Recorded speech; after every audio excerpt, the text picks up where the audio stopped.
kita bersama-sama di sini mengikuti webinar Kesehatan Mata dalam Tanggap Pandemi COVID-19 dan Sosialisasi Revisi 5 Pencegahan dan Pengendalian COVID-19. Untuk memperlancar kegiatan kita hari ini dan mendapat keberkatan dari Allah Subhanahu wa Ta'ala, Tuhan Maha Kuasa, maka untuk sebelum memulai acara, kita berdoa sejenak berdasarkan keyakinan kita masing-masing. Berdoa dimulai.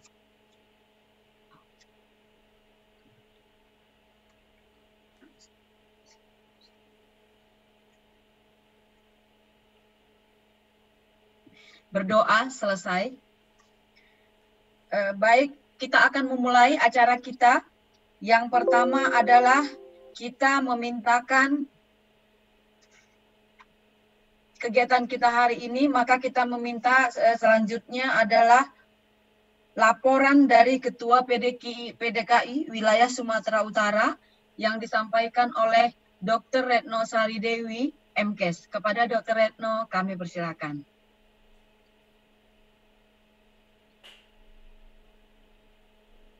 Assalamualaikum warahmatullahi wabarakatuh. Salam sehat buat semuanya.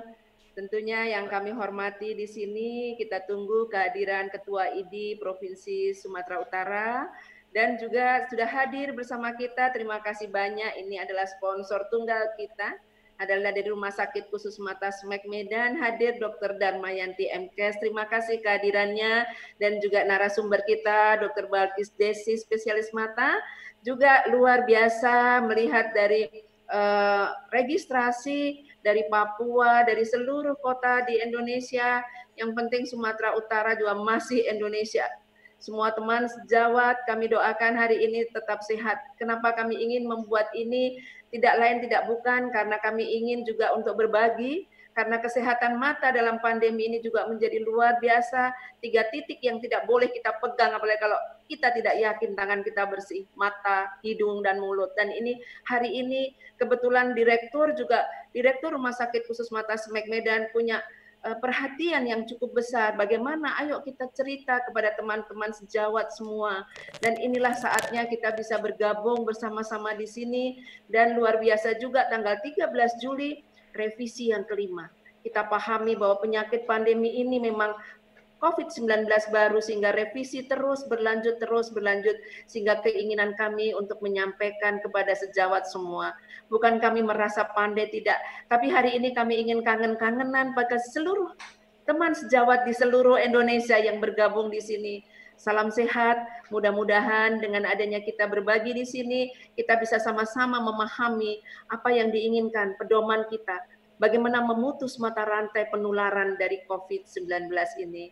Sekaligus kami ucapkan mohon maaf yang sebesar-besarnya apabila dalam pelaksanaan ini nantinya tentunya ada beberapa kekurangan kami mohon maaf, dan kita tetap teman sejawat, saudara sekandung, baik dari manapun seluruh provinsi di Indonesia yang tergabung pada pagi hari ini. Sekali lagi kami ucapkan terima kasih banyak, dan kami berharap, memang kami inginkan Bapak Ketua ID, apakah sudah masuk Ketua ID kita dari Sumatera Utara, namanya Edi pula ya, apakah sudah bergabung dengan kita? Ketua ID kita dari host, apakah Ketua ID sudah sukses bergabung? Belum ya? Ketua ID kita belum bergabung, sukses bergabung ya? Izin, masih ada mohon infonya Ketua ID kita. Kalau memang inginnya Ketua ID memberikan kata sambutan di awal ini, tapi kita sambil menunggu beliau, tentunya kami tahu teman-teman punya banyak kesibukan, kita tetap lanjut saja, tapi nanti pada saat beliau masuk, kita barangkali minta waktunya sebentar untuk ada kata sambutan dari Ketua ID Wilayah Sumatera Utara. Horas tentunya.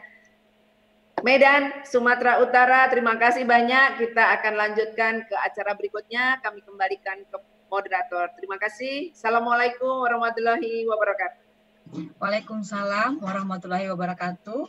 Terima kasih kepada Dr. Retno yang telah memberikan kata sambutannya. Kemudian sambil menunggu Dr. Edi Ardiansa SPOG, Ketua ID Wilayah Sumatera Utara, kalau memang info belum masuk, maka untuk mengisi waktu maka kita akan menyaksikan pemutaran video company profile rumah sakit khusus mata, SMAC virtual care, dan new normal dari PDKI. Kepada admin kami persilakan.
Ya, baik, terima kasih kepada admin yang sudah menyampaikan video untuk kita saksikan bersama.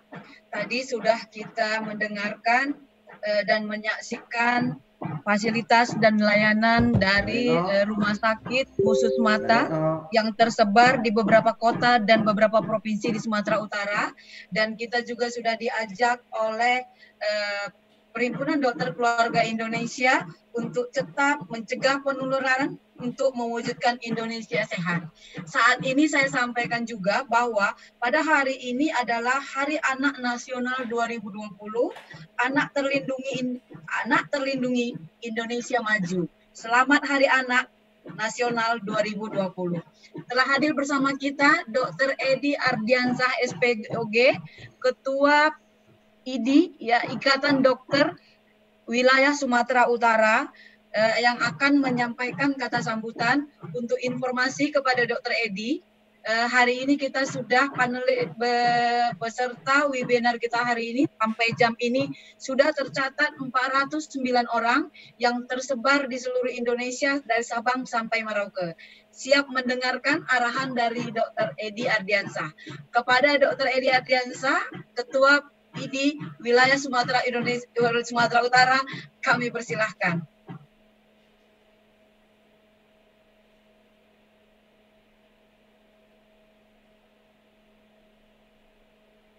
Silakan dibantu unmute, Dr. Edi.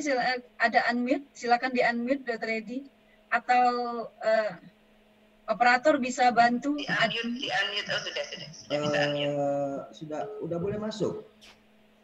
Silakan, Dr. Edi, silakan menyampaikan kata sambutan.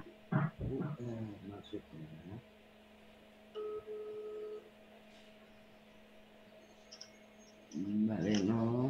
Sudah bisa. Sudah bisa. Kok nggak dengar ya? Suara si nggak dengar di Nida kok nggak ada. Sekarang dengar. Ya, baik. Sudah dengar, Pak Edi sudah dengar. Ya. Silakan.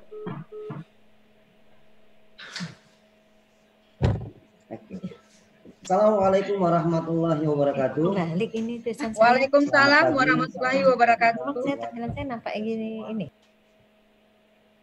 Pertama, mari kita sampaikan puja syukur kepada Tuhan Yang Maha Kuasa atas limpahan nikmat-Nya, terutama nikmat kesehatan, sehingga kita dapat mengikuti acara webinar ini sampai berakhir. Kepada Ketua PD Persatuan Dokter Keluarga Indonesia, pada panitia pelaksana, pada semua yang terkait dalam pelaksanaan ini, pertama-tama saya ucapkan terima kasih atas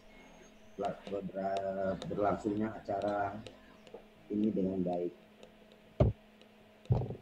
Kekuatan dasar dari organisasi Ikatan Dokter Indonesia adalah nilai profesional. Salah satu nilai profesional yang kita dapatkan dalam organisasi adalah pengembangan penguatan ilmiah dari anggota. Berkaitan dengan itu, tuntutan profesi untuk meningkatkan kemampuan anggota merupakan suatu hal yang wajib dilaksanakan. Oleh karenanya, berkaitan dengan hal itu, apapun halangannya, apapun hambatannya, tuntutan organisasi adalah penguatan ilmiah di masa kapanpun. Pada saat ini kita akui bahwa pertemuan-pertemuan penguatan ilmiah itu dihindari oleh karena keadaan pandemi. Walaupun demikian, kita bersyukur kepada Persatuan Dokter Keluarga Indonesia beserta jajarannya ke Rumah Sakit Keluarga Besar berikut dan Keluarga Besar Rumah Sakit SMEK yang telah memfasilitasi acara ini agar penyampaian transfer untuk kekuatan anggota profesi dokter Indonesia tetap berjalan.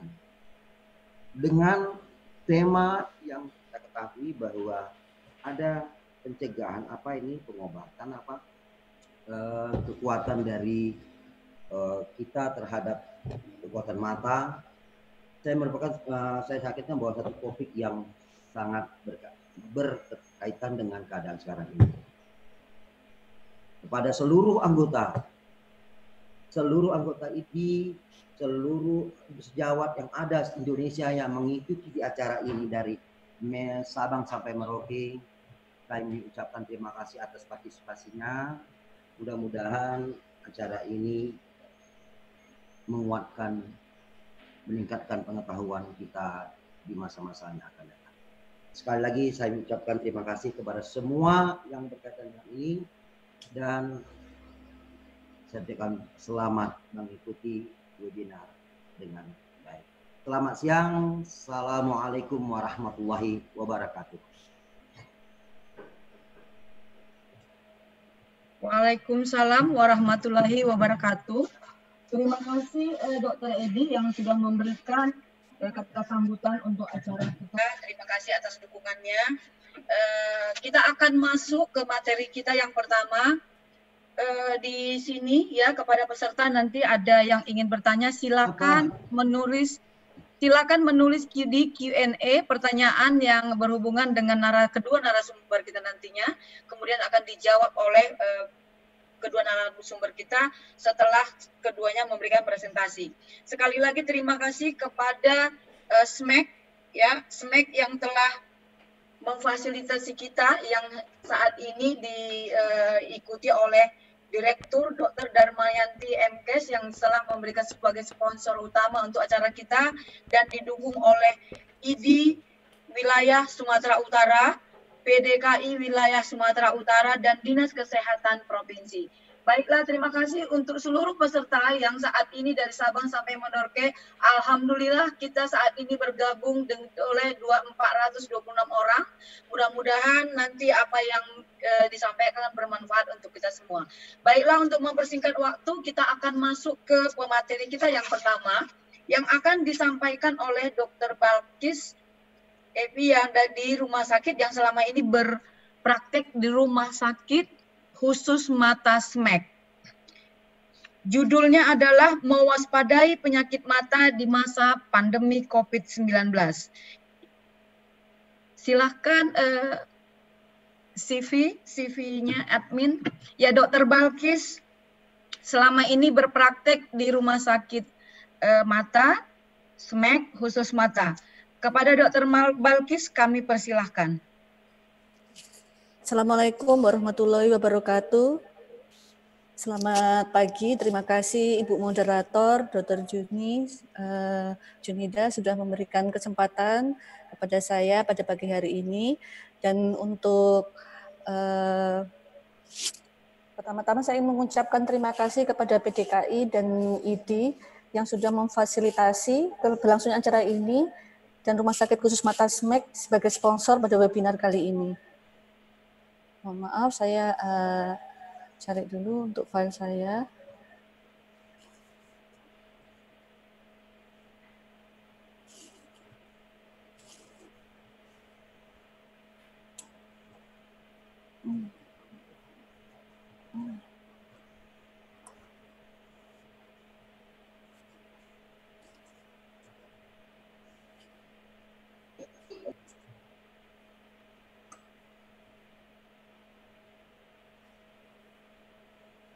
Di sini bisa, di situ nggak muncul.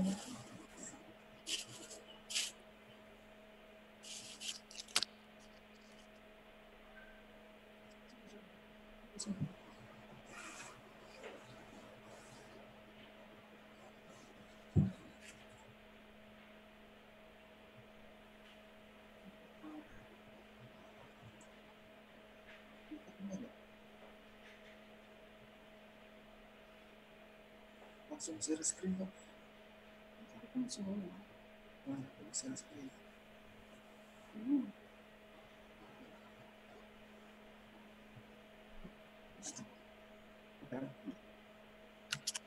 Sambil mohon mengisi, maaf. oh sudah. Iya, Oke, iya, baik. mohon maaf. Iya, Ya. ada kesalahan teknis, mohon maaf. Oke, Ya. pertama-tama saya mengucapkan terima kasih kepada PDKI dan IDI yang sudah memfasilitasi Matasmek yang sudah mensponsori berlangsungnya acara pada hari ini. Jadi pada kesempatan kali ini saya akan membawakan mengenai apa saja gejala pada mata dan kelainan yang dapat kita dapatkan pada pasien-pasien dengan COVID-19 dan bagaimana kita memeriksa dan memberikan penanganan maupun terapi dan operasi secara aman. Berbagai banyak fakta dan mitos yang bisa kita dapatkan dari internet maupun sosial media mengenai apakah betul ataukah mitos yang menyebabkan adanya paparan COVID dari 19 ini. Di mana benarkah ultraviolet light ini bisa membunuh coronavirus? Apakah dengan menggunakan cover pada wajah, menggunakan sarung tangan maupun menggunakan sepatu dapat melindungi kita dari virus corona ini, ataukah dengan menggunakan hand sanitizer dengan alkohol kandungan yang tinggi bisa melindungi kita dari virus ini. Sebagai latar belakang, sebelumnya American Academy of Ophthalmology atau AAO melakukan penelitian di mana beberapa melaporkan virus yang bisa masuk ke dalam mata lebih banyak disebabkan oleh karena aerosol. Jadi aerosol di sini berkontak kepada konjungtiva dan menyebabkan terjadinya konjungtivitis. Akan tetapi AAO juga American Academy of Ophthalmology sendiri melaporkan resiko yang sangat rendah adanya penyebaran virus dari corona atau COVID-19 ini melalui air mata. Gejala yang bisa kita dapatkan pada pasien-pasien dengan COVID-19 terutama adalah yang paling banyak kita dapatkan awal gejala adalah pink eye atau konjungtivitis. Jadi di sini manifestasi paling banyak didapatkan pada pasien-pasien dengan COVID-19. Sangat jarang didapatkan pasien dengan keluhan mata kabur. Jadi di sini paling sering adalah kalau kita bertemu dengan pasien-pasien COVID-19 adalah keluhannya mata merah, kemudian berair, terasa tidak nyaman, seperti ada rasa mengganjal, dan adanya keluar kotoran atau tai mata. Ada beberapa analisa yang menyebutkan pada pasien-pasien dengan gejala yang kita dapatkan pada gejala mata di sini adanya peningkatan daripada sel darah putih dan level daripada neutrofil. Disertai juga adanya peningkatan dari prokalsitonin dan CRP serta laktat dari dehidrogenase dibandingkan pada pasien-pasien tanpa ada gejala pada matanya. Jadi mungkin ini perlu dicermatin untuk jika kita mendapatkan pasien dengan COVID-19 dengan adanya gejala pada matanya, kita bisa mengecek apakah memang adakah peningkatan dari hasil-hasil lab seperti ini. Beberapa jurnal menyebutkan di sini Dr. Indra Trimahayana dan kawan-kawan di Rumah Sakit Universitas Gadjah Mada menemukan adanya ocular involvement pada pasien-pasien COVID-19 dan dilakukan conjunctival swab. Beberapa pada pasien-pasien tersebut ditemukan adanya konjungtivitis yang terbanyak seperti saya sebutkan di awal tadi. Dan yang paling utama, oleh karena ini adalah suatu virus yang paling banyak kita dapatkan pada mata adalah adanya tipikal dari mild sampai moderate viral follicular conjunctivitis atau konjungtivitis secara viral disertai dengan adanya konjungtiva injection maksud saya. Jadi pelebaran dari pembuluh darah konjungtiva di mana disertai adanya sekret yang cair karena di sini adalah disebabkan oleh karena virus. Ada beberapa jurnal dari Dr. Sergio dan kawan-kawan menyebutkan yang terbanyak daripada pasien-pasien COVID-19 adalah terutama adalah dengan adanya didapatkan adanya kemosis, epifora, dan fotofobia. Meskipun pada pasien-pasien ini tidak didapatkan adanya gejala demam, Akan tetapi pada matanya didapatkan paling terbanyak pada usia 41 sampai 48 di sini maupun usia male atau female dengan hasil PCR yang positif menunjukkan adanya gejala pada matanya. Yang terbanyak adalah kemosis, kemudian yang kedua epifora, dan berikutnya adalah fotofobia. Fotofobia adalah silau. Ditemukan juga dari Sergio dan kawan-kawan bahwa pada pasien dengan COVID-19 yang dilakukan tanpa intubasi di rumah sakit mereka didapatkan konjungtiva kemosis dan hiperemi seperti pada gambar ini. Dan pada pasien dengan intubasi di ruang ICU malah ditemukan adanya mata yang cuman kemosis ringan. Dan pasien dirawat inap hanya dengan menggunakan kanul atau masker ditemukan adanya cuman moderate kemosis. Jadi di sini menunjukkan sistemik yang meskipun berat pada COVID-19-nya tidak berhubungan dengan keadaan kondisi matanya yang ikut berat juga. Dari American Journal Ophthalmology sendiri menyebutkan didapatkan kasus. Jadi setelah kita bahas tadi tentang kemosis, kemudian hiperemi, kemudian sekret dan konjungtivitis, ternyata ada satu pasien usia 63 tahun laki-laki yang dirawat di ICU selama 7 hari dengan COVID-19 didapatkan pada matanya adanya hemorrhagic konjungtivitis disertai pseudomembran.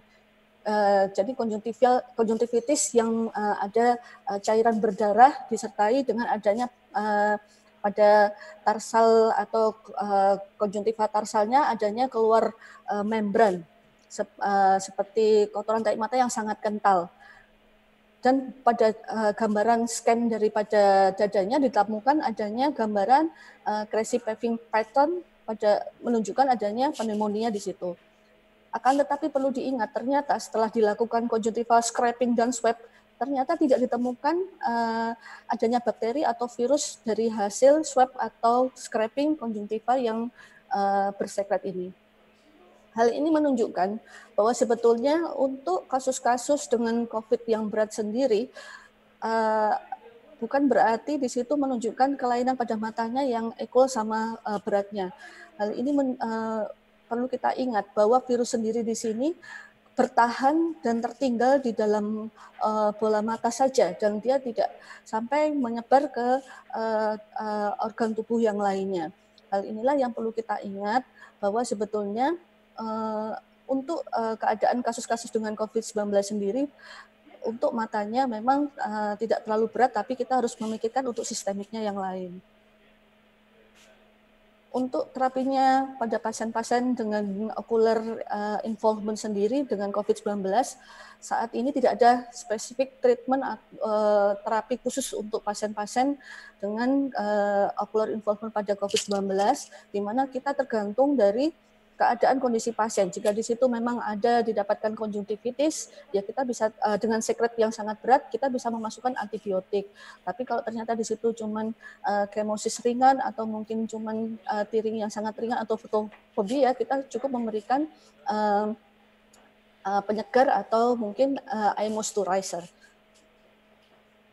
Ini saya ingin menunjukkan bagaimana kondisi pada pasien-pasien COVID-19 kok bisa spreading atau bertransmisi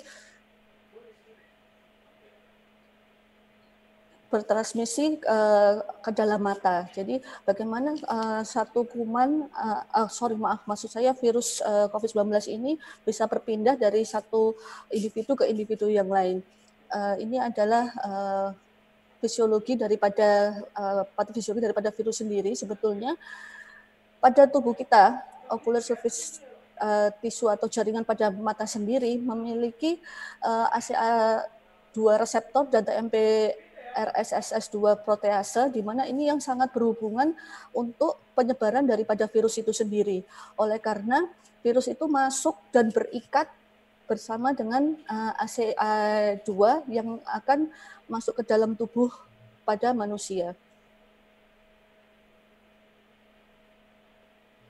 Jadi penyebaran virus sendiri untuk mata, ocular involvement yang penyebaran virus COVID-19 untuk mata sendiri disebabkan terutama dari beberapa ilmuwan menyebutkan adanya ACA reseptor dan TPR protease pada virus itu sendiri yang masuk ke dalam mata.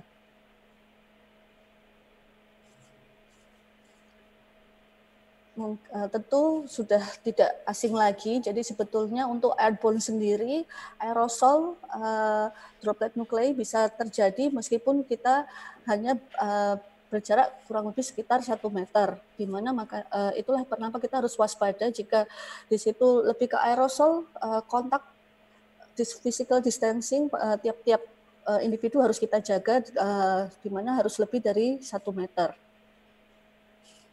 Ini yang ingin saya tekankan. Jadi meskipun di situ kita penyebaran virus melalui mata bukan karena kontak langsung, akan tetapi aerosol kontak di sini sangat berpengaruh sekali. Jadi harus kita waspadai, apalagi kita sebagai tenaga kesehatan untuk memproteksi diri kita, karena di situ aerosol kontak tidak menutup kemungkinan bisa menyebar ke tubuh kita sebagai tenaga kesehatan. Ingin saya tekankan di sini, sebagai dokter, tenaga kesehatan, kita wajib melindungi diri kita dengan menggunakan N95 masker, goggles yang baik, kemudian tidak mudah menyentuh sesuatu, sering mencuci tangan, kemudian juga kalau ada alat mungkin pelindung seperti face shield yang bisa kita gunakan, kita bisa gunakan.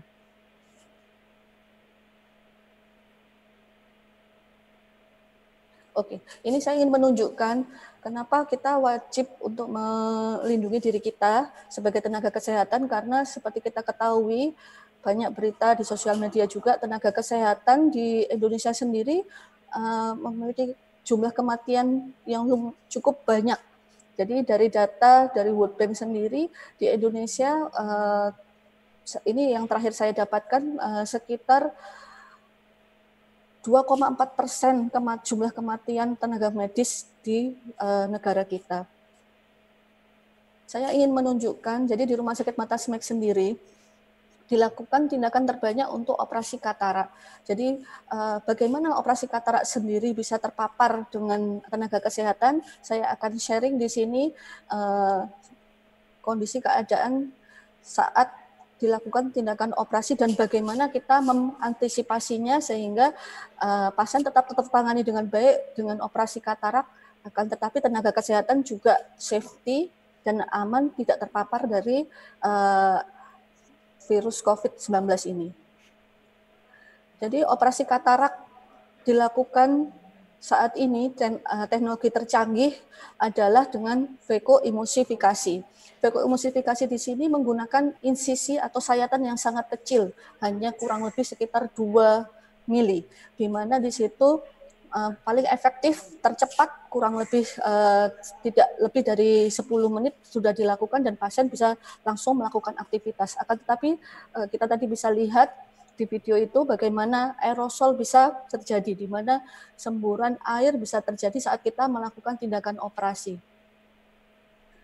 Pada American Associated Ophthalmology sendiri hal ini sudah dibahas. Untuk cara mengantisipasinya, jadi di ruang operasi sendiri kita telah melakukan tindakan antisipasi dengan pemberian cairan di sekitar anak mata daripada pasien sehingga cairan aerosol yang terpapar keluar akan terisolasi, terhambat. Ini salah satu cara. Saya ingin sharing aja untuk teman-teman tenaga kesehatan yang lain, meskipun bukan dokter mata, biar menambah pengetahuan bahwa sebetulnya aerosol ini untuk vakoemulsifikasi bisa kita hambat, kita isolasi. Jadi kita tetap bisa melakukan tindakan operasi dengan aman, tetap melakukan operasi untuk pasien. Jadi pasien tidak terbengkalai, tetapi aman juga untuk tenaga kesehatan atau dokter matanya. Dan untuk tindakan berikutnya, kita bisa melakukan pemberian povidone iodin. Jadi saat kita sebelum melakukan tindakan operasi, diberikan tetes povidone iodin yang sudah diencerkan, di mana di situ terbukti akan menurunkan reduksi daripada COVID-19 itu sendiri. Jadi kita merasa tenang, aman, nyaman sebagai operator atau surgeon, dan pasien juga tidak terbengkalai dan terselamatkan. Jadi bukan berarti kita tidak bekerja karena COVID ini, dokternya takut, kemudian pasiennya terbengkalai dan angka kebutuhan semakin meningkat. Oke, jadi AAO atau American Associated Ophthalmology sendiri sudah memiliki guidance untuk pemeriksaan mata secara aman. Di situ disebutkan apa saja yang sebaiknya kita lakukan. Jadi peralatan apa yang bisa kita lengkapin untuk melindungi kita sebagai tenaga kesehatan agar tidak mudah terpapar daripada COVID-19. Ini prosedur yang biasa kita lihat ya, mau di mall ataupun di rumah sakit yang lain. Jadi pasien sebelum masuk harus dilakukan cuci tangan, dilakukan pemeriksaan temperatur, dan untuk di poli sendiri atau outpatient department, kita di sini tetap memberikan pelayanan, di mana kalau memang pasiennya demam, memang kita akan bawa ke UGD. Akan tapi jika pasien baik-baik saja bisa langsung berjumpa dengan dokter. Di sini saya menggunakan APD level 3 untuk pemeriksaan di poli, dan jika mungkin teman-teman sejawat, dok saya kan nggak ada slit lamp, kita bisa menggunakan loop dengan menggunakan APD yang proporsional, dan untuk membersihkan secretnya jangan lupa untuk memberikan povidone iodine yang sudah diencerkan. Ini saya ingin menunjukkan pada slit lamp kami ada shield atau pelindung, di mana itu untuk mencegah kontaminasi langsung antara pasien dengan dokter secara aerosol. Jadi di sini berukuran 60 kali 60 cm dari bahan akrilik. Ini direkomendasikan dari American Associated Ophthalmology sendiri. Dan prosedur sebelum pasien dilakukan tindakan operasi, kita seperti biasa mengisi EWS dan sebelumnya dilakukan rapid test. Ini saya ingin memberikan tambahan sharing. Jadi di Rumah Sakit Mata SMEC sendiri untuk ruang operasi kami memiliki HEPA air purifier. Jadi di sini merupakan alat untuk menyedot aerosol, jadi mencegah aerosol kontak di ruang operasi sehingga operator masih tetap tenang, nyaman, aman saat melakukan tindakan operasi. Pada pasien-pasien seperti saya sebutkan di atas tadi, untuk tindakan operasi katarak vekoemulsifikasi, kita hanya membutuhkan waktu kurang lebih sekitar kurang dari 10 menit. Jadi memang di situ tindakan operasi kami cukup cepat.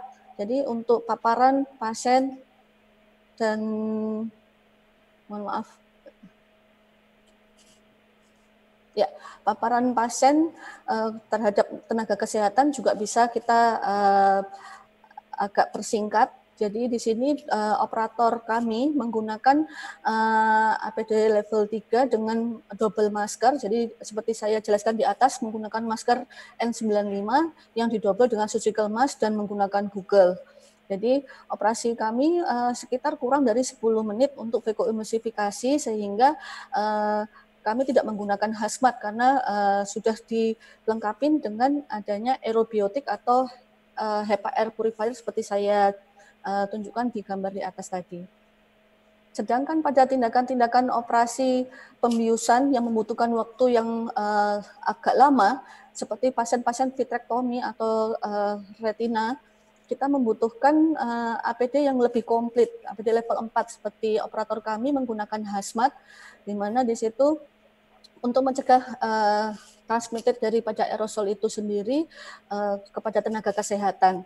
Dan di sini Dr. Bius beserta perawatnya juga menggunakan APD komplit level 4. Seperti kita ketahui saat ini ada berbagai macam fitur di mana untuk melindungi mungkin pasien yang tidak berkenan untuk kontak langsung dengan orang lain atau ke rumah sakit, kami memiliki virtual care, jadi konsultasi secara online, di mana di situ pasien akan dipandu untuk melakukan konsultasi secara online bersama dengan tenaga medis kami, dokter mata, di mana nanti di situ pasien tidak perlu datang dan pemberian terapi bisa langsung dilakukan.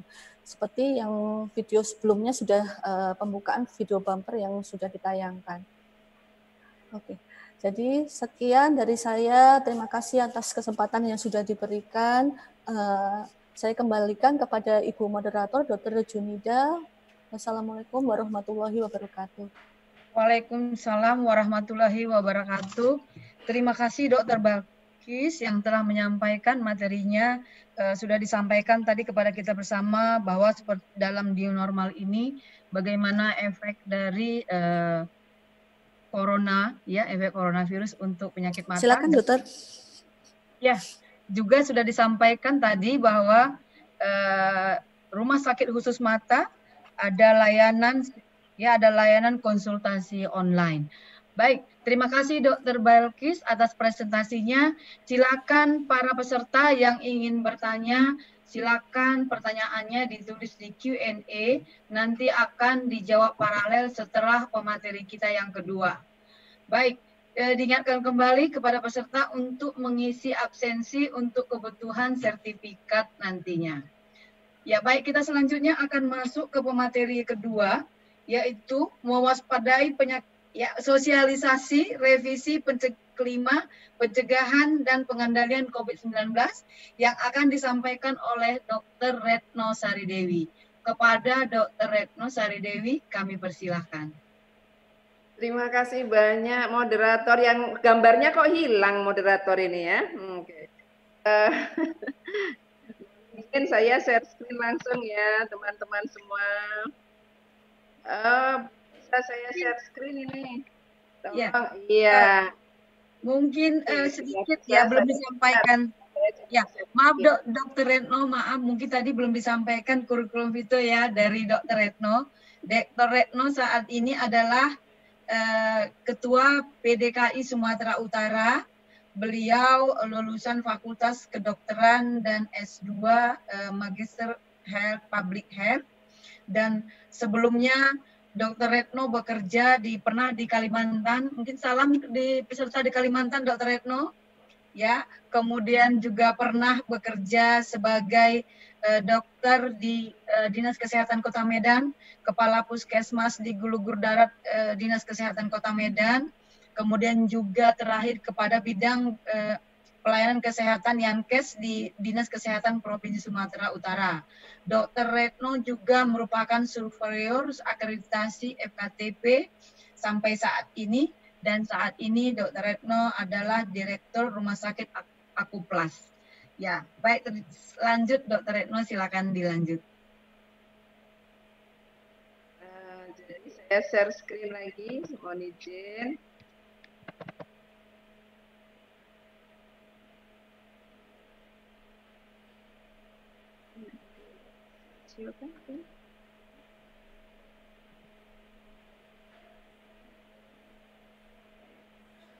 Baik, terima kasih banyak. Salam juga tadi saya sudah melalang buana dari Kalimantan Timur, dulu namanya Juwata Laut. Mudah-mudahan ada yang hadir juga dari Kalimantan Timur, tapi sekarang sudah menjadi Kalimantan Utara, itu Juwata Laut, dan juga pernah di Surabaya di Rumah Sakit Angkatan Laut, ke Medan juga, dan sekarang ini masih tetap Sumatera Utara. Jadi mari Indonesia lah.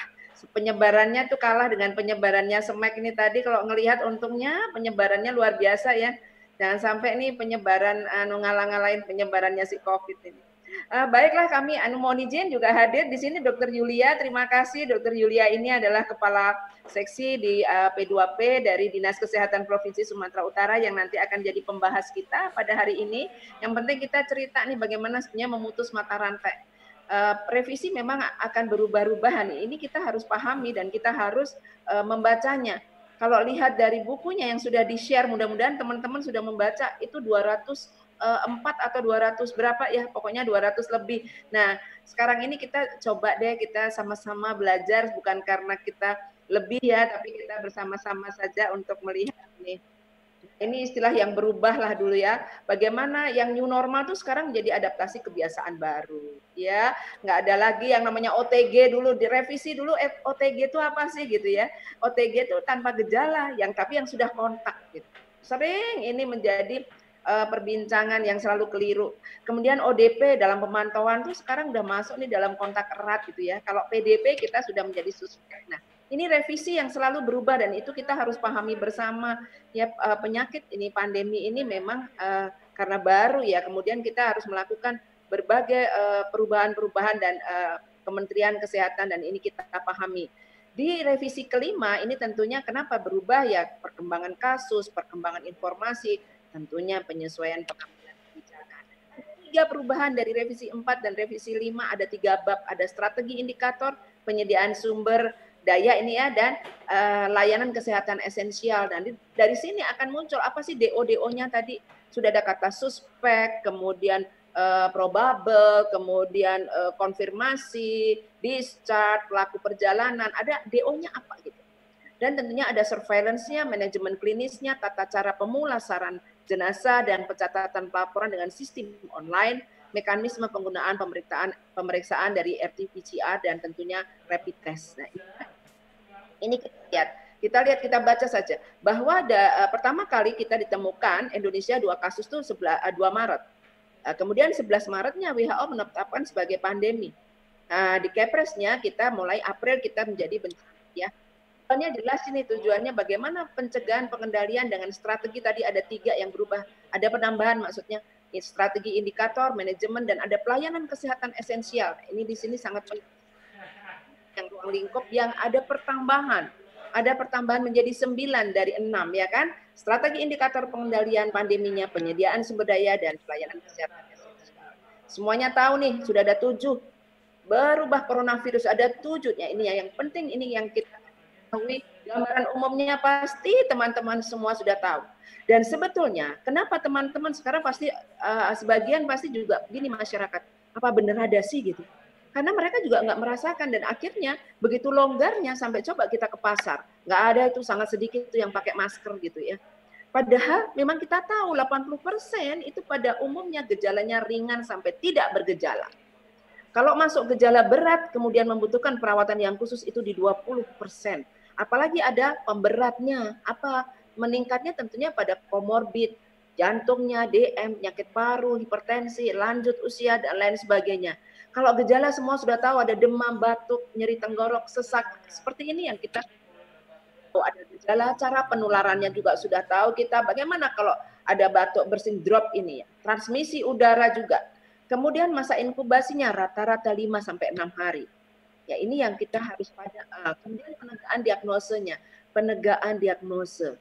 Jadi jelas-jelas kalau pakai RT-PCR, penegaan diagnose. Rapid bukan menegakkan diagnose. Ya, ada pengobatan dan tata laksana klinis. Vaksin sekarang ini masih terus berproses. Walaupun kita baru saja dapat juga WA. Sudah ada vaksin loh. Tapi ini tentunya masih dalam tahap pengembangan.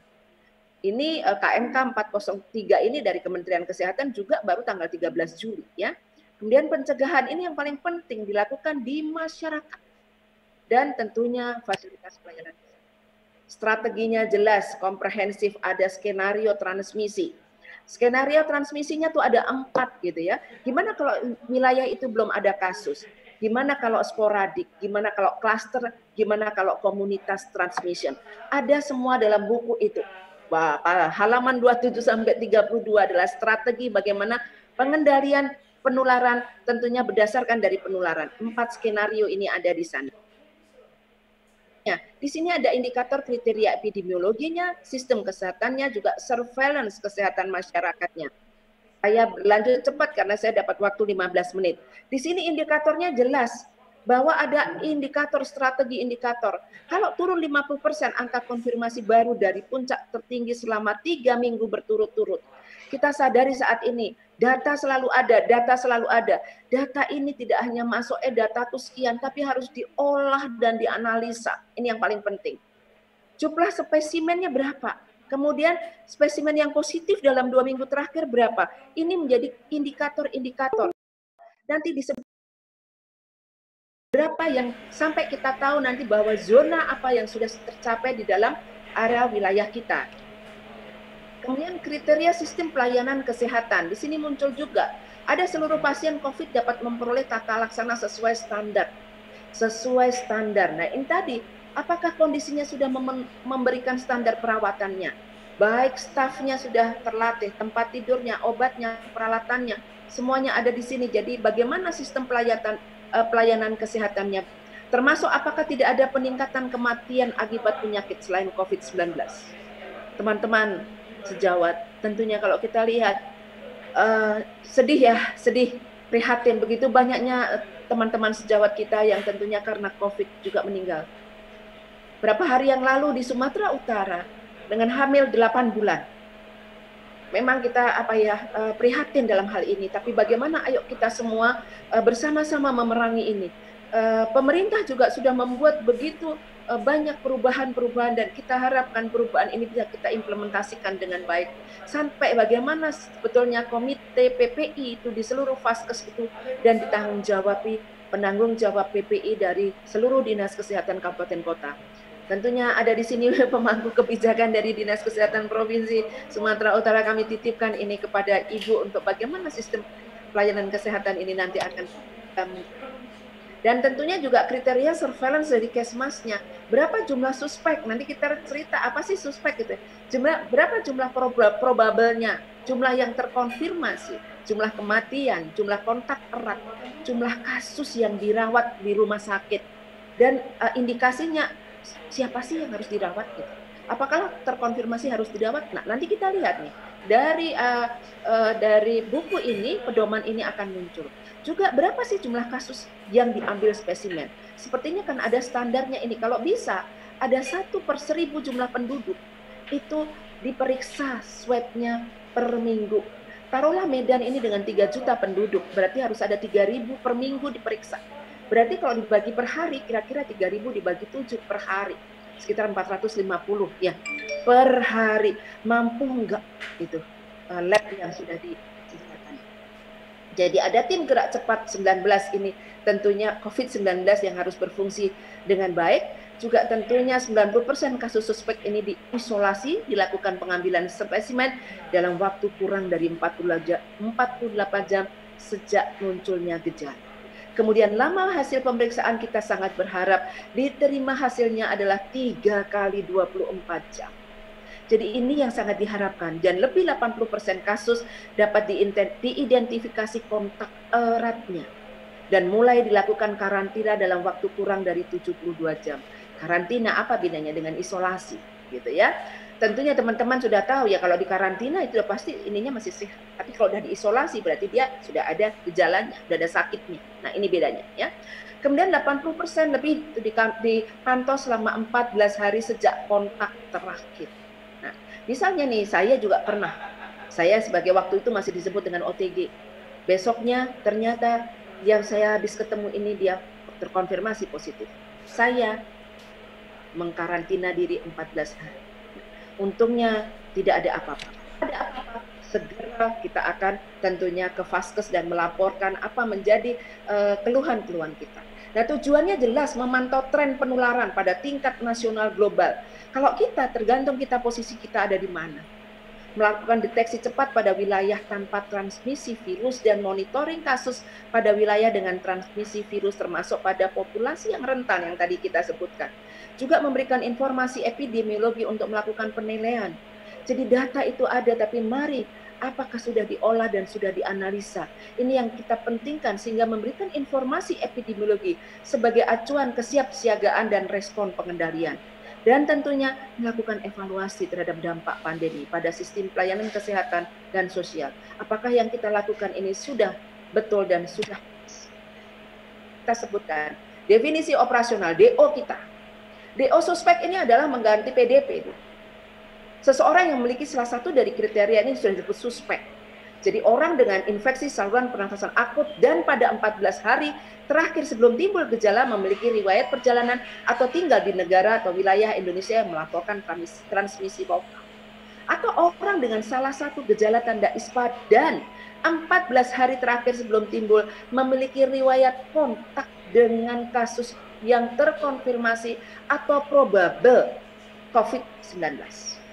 Orang dengan ISPA berat maupun pneumonia berat yang membutuhkan perawatan di rumah sakit dan tidak ada penyakit lain berdasarkan klinis yang meyakinkan itu suspek.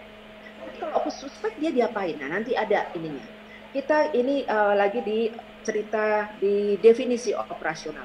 Kalau probable gimana? Dia suspek dengan ISPA berat dan ARDS. Kemudian dia meninggal dengan gambaran klinis meyakinkan COVID dan belum ada hasil laboratoriumnya. Itu probable. Termasuk yang tidak ada hasil pemeriksaan lab RT-PCR dengan alasan apapun, tapi dia masuk di dalam suspek yang berat tadi, ini ataupun meninggal walaupun belum ada dia hasilnya, tetap dia termasuk dalam probable. Kalau konfirmasi, nah konfirmasi berarti sudah dinyatakan positif terinfeksi, dibuktikan tentunya dengan pemeriksaan lab-nya. Konfirmasi ada dua, konfirmasi dengan gejala, konfirmasi tanpa gejala. Sering sekali terdengar, mungkin teman-teman juga mendengar. OTG itu adalah konfirmasi yang tanpa gejala adalah OTG. Padahal kita tahu sekali bahwa di pedoman di revisi 4 itu jelas. OTG adalah mereka tanpa gejala yang sudah kontak erat dengan pasien yang terkonfirmasi. Kalau sudah konfirmasi tanpa gejala, tidak ada lagi istilah OTG, tapi dialah kasus konfirmasi asimptom atau simptom. Ini yang paling penting. Jadi, operasional kontak erat. Kontak erat ini bagaimana sih? Orang yang memiliki riwayat kontak erat dengan kasus probable atau konfirmasi positif COVID. Riwayat kontaknya gimana? Nah, sekarang ini ada nggak nih teman-teman sebelahnya?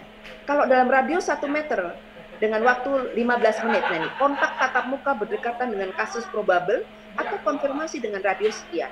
Sentuhan fisik langsung dengan pasien kasus probable atau konfirmasi.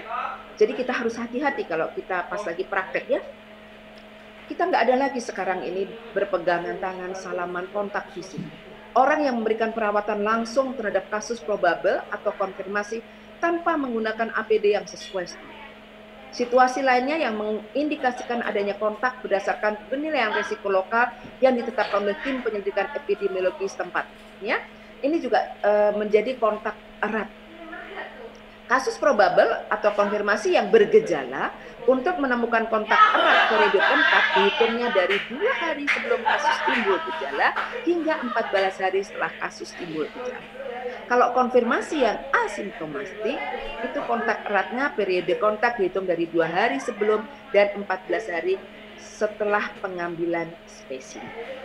Pelaku perjalanan jelas bahwa kita melakukan perjalanan dari dalam negeri maupun luar negeri pada 14 hari terakhir. Discharge, ya.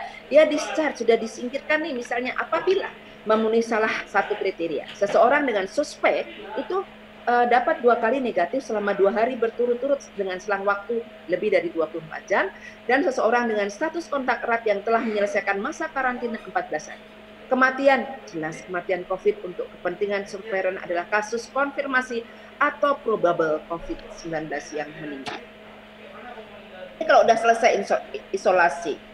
Selesai isolasi, kalau dia kasus konfirmasi tanpa gejala, asimptom, tidak perlu lagi dilakukan follow up RT-PCR. Kalau dulu kita 2 kali negatif, kok sekarang tidak, tinggal ditambah 10 hari isolasi mandiri sejak pengambilan spesimen. Kalau probable, kasus konfirmasi dengan gejala ringan, sedang, berat, kritis, tidak dilakukan pemeriksaan, tapi tolong dihitung 10 hari sejak tanggal onset, ditambah 3 hari, tidak lagi demam dan gangguan napas. Tapi kalau kasus probable, kasus konfirmasi sudah dilakukan follow up RT-PCR 1 kali negatif, tetap ditambah 3 hari setelah tidak lagi menunjukkan gejala demam dan gangguan pernapasan. Ya. Kemudian ini manajemen kesehatan masyarakatnya. Jelas ada karantina atau isolasi. Jelas di sini. Karantina adalah mengurangi resiko penularan identifikasi dini COVID-19 melalui upaya memisahkan individu yang sehat atau belum memiliki gejala COVID-19, tapi memiliki riwayat tadi sudah dibilang. Kalau isolasi, memisahkan individu yang sakit, baik yang sudah dikonfirmasi lab atau memiliki gejala COVID dengan masyarakat. Ada pemantauan, ada pemeriksaan spesimen, ada penyelidikan epidemiologi serta komunikasi resiko dan pemberdayaan. Mohon izin, apakah suara saya cukup terdengar jelas ya? Jelas, Dr. Retno, lanjut. Terima kasih. Ini yang kita sudah membuat, pemerintah juga sudah membuat kasus suspek, kasus probable. apa saja yang mesti dilakukan, pemantauan apa saja.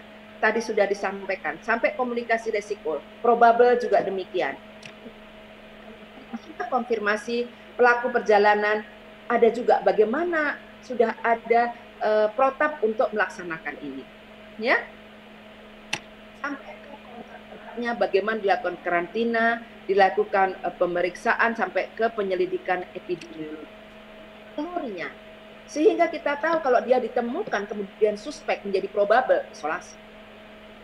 Ya, sekarang ini misalnya saya bertemu dengan pasien, besoknya pasien itu positif, bagaimanakah saya?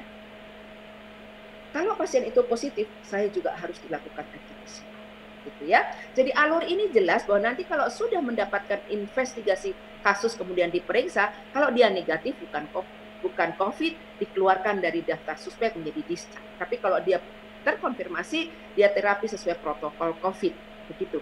Ini yang menjadi alur penemuan kasus. Kalau memang kemudian diinvestigasi, identifikasi kontak, kemudian ada tracking, karantina selama 14 hari, selama karantina tidak ada gejala, discharge.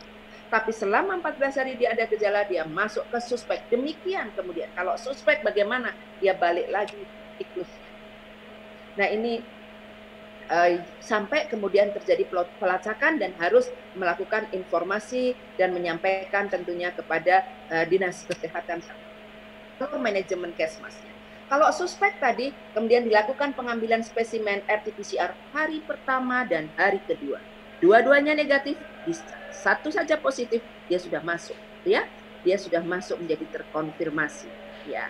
Konfirmasi nanti ada lagi di bawahnya. Kita lihat kalau dia misalnya ringan isolasi mandiri, sedang baru dirawat di rumah sakit, berat juga di rumah sakit rujukan. Ini jelas jalannya. Kemudian kontak erat.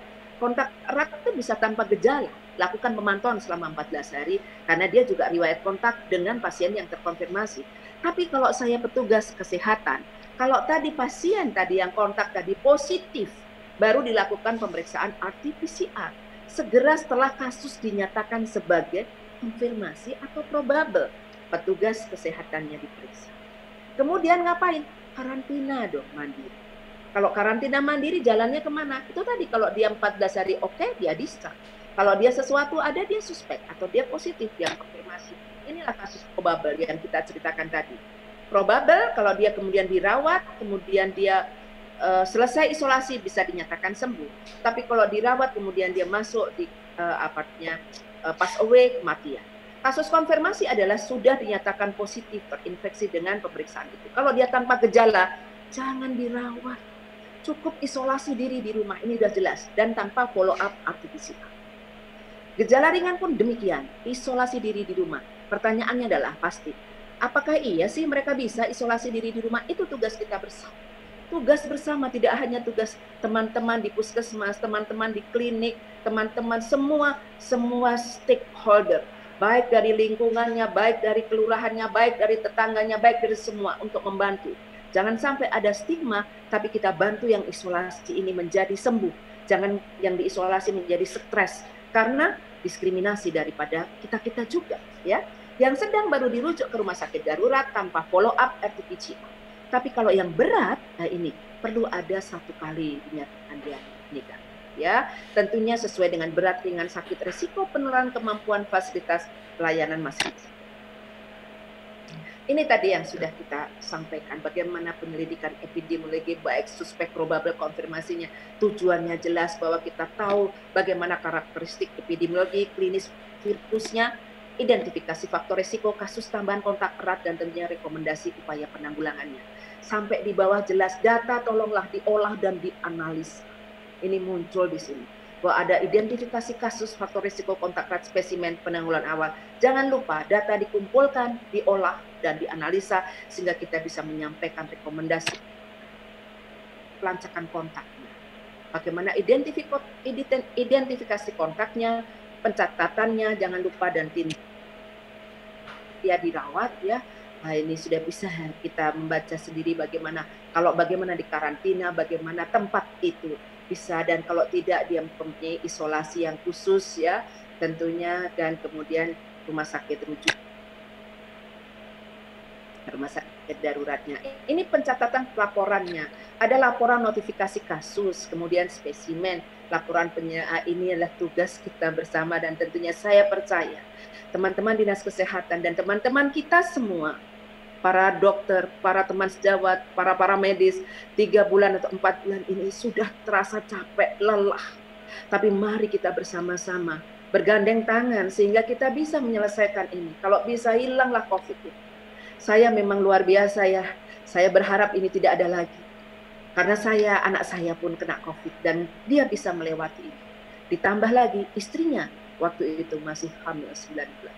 Ayo kita bersama-sama bagaimana kita memerangi. Pencatatan semua ada di sana ya. Memakai juga di sini alat cuciannya tuberkulosa ya, untuk sistem informasi tuberkulosa. Catatan pelaporan data melalui sistem online juga sudah dibangun. Mudah-mudahan ini mempermudah pelayanan kesehatan esensial. Ini tambahannya yang 3 tadi ya. Salah satunya pelayanan kesehatan esensial. Kita fokus pada pandemi COVID. Ya, tapi tentunya kesehatan yang lain tetap harus kita jaga. Yang sakit pun harus kita tetap stabilkan. Jangan sampai yang sehat pun menjadi sakit. Masuk pelayanan kesehatan esensial adalah pelayanan kesehatan rutin dasar yang kebutuhannya akan terus ada di masyarakat dan juga perlu diprioritaskan keberlanjutannya walaupun selama situasi pandemi. Sehingga inilah muncul pelayanan kesehatan esensial di revisi yang ke-05. Dilaksanakan untuk mendukung ini. Standar pelayanan minimal di bidang kesehatan melalui UKM esensial maupun UKP. Kalau semuanya sehat tentunya kita juga kita akan meningkatkan imunitas, kekebalan kita sehingga mudah-mudahan tidak ada lagi yang masuk COVID-19 di kita ya. Selama pandemi, sistem kesehatan dihadapkan pada tantangan menjaga keseimbangan, pemenuhan kebutuhan penanganan pandemi dan pemenuhan pelayanan kesehatan rutin. Dan inilah perlunya adaptasi sistem kesehatan. Tidak hanya new normal, bukan kembali menjadi normal, menjadi adaptasi kebiasaan baru dengan protokol kesehatan yang tentunya lebih baik dan lebih sehat. Ini rekomendasi. Bagaimana identifikasi memprioritaskan pelayanan, semuanya ada di sini, semuanya tentunya yang menjadi prioritas ya, baiklah KB-nya, HIV-nya, menular lain, kemudian penyakit kardiovaskular, hipertensi, diabetes, mentalnya juga, imunisasi tetap harus terjaga, terapi rawat inap kritis, kondisi kesehatan darurat dan penyakit umum yang memerlukan intervensi segera, dan ketersediaan obat-obatan. Bagaimana menerapkan strategi adaptasi pelayanan kesehatan dan dalam situasi respon pandemi ini yang diharapkan ya.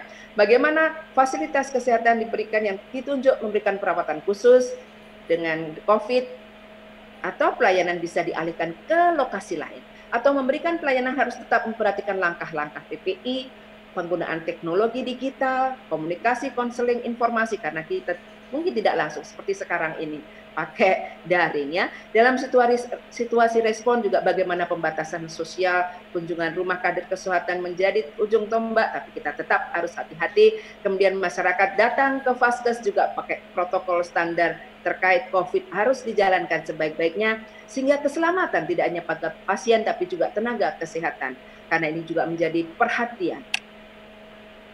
Dukung kesiapan Vaskes untuk memastikan keberlanjutan pelayanan kesehatan esensial. Di sini kesehatan rutinnya perlu diatur juga bagaimana sumber dayanya, baik keuangan, tenaga kesehatannya, peralatan obat-obatannya. Koordinasi luar biasa harus dibangun dengan baik, baik sektor publik, swasta, dan tentunya dilibat secara efektif. Juga keberlangsungan pemberian pelayanan kesehatan esensial, bagaimana indikator-indikator informasi, sistem informasi yang sudah ada, dan juga tentunya pasienkes dan tenaga kesehatan harus bisa informasi ini melalui telepon agar laporannya juga lebih cepat dan lebih barangkali ini yang saya sampaikan.